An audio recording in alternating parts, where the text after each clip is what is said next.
Welcome to Workers and Transport.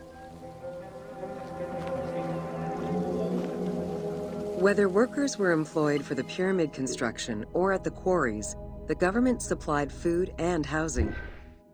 Workers for the pyramids and royal necropolises were housed in more permanent villages, such as the famous Deir el-Medina. Quarry workers had more temporary lodgings. All skill levels were needed and utilized, from basic work hands to prepare the gypsum, to brickmakers and sand carriers, to skilled stonemasons to shape the blocks.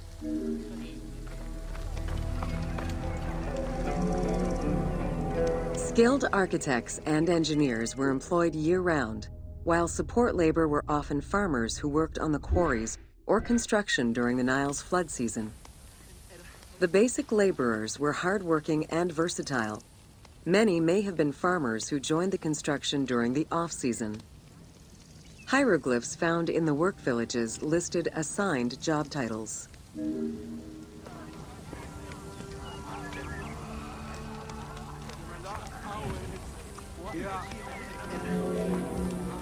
Archaeological research shows that no food was stored or prepared on site, but instead workers received abundant rations of bread, beer, and meat.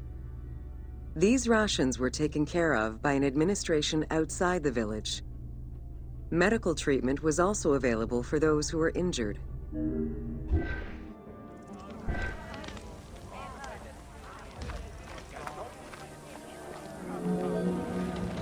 While some quarries were close to the Nile, others were located across the desert and required long expeditions. These expeditions were sanctioned by the state. They involved complex logistics and required many participants. Transporting a block by land meant that workers had to overcome the weight and friction of the load. To solve this, they first dug a track in the ground. This path was sometimes reinforced with rails upon which a sled, used to ferry the blocks, would be pulled.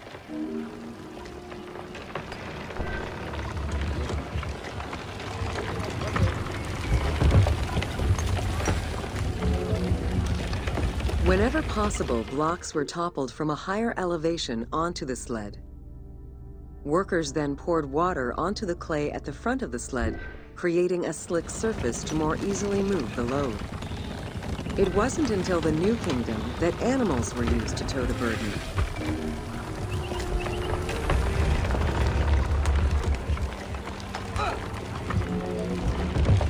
During flood season, the Nile was at its largest and deepest, which allowed the transportation of the heaviest and biggest loads. Quarries close to the river had troughs dug out to deliver the stones to the shoreline. Harbors and wharfs situated at the river's edge allowed the transfer of materials and supplies. Harbor warehouses accommodated additional stocks of stone so that they were available for the winter sailing season.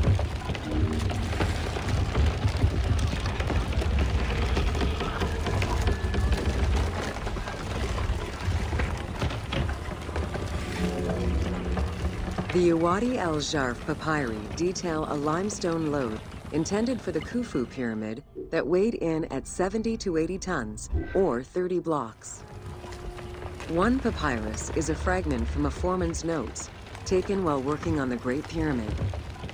It details the transportation of limestone blocks from the Tura quarries to the construction site of the pyramid.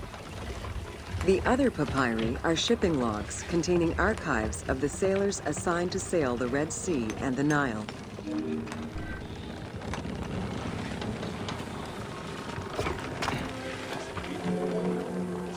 Stone cargo generally weighed 15 tons per boat, amounting to roughly 6 or 7 blocks per trip.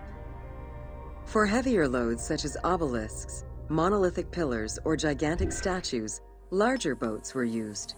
These transports are the ones typically showcased on temple walls.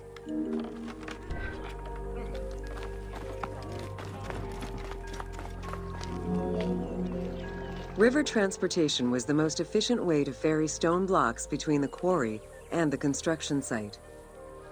Blocks were transported by flotillas of several types of boats. The most detailed illustration of transport by river is a relief of Queen Hatshepsut's barge with an accompanying flotilla.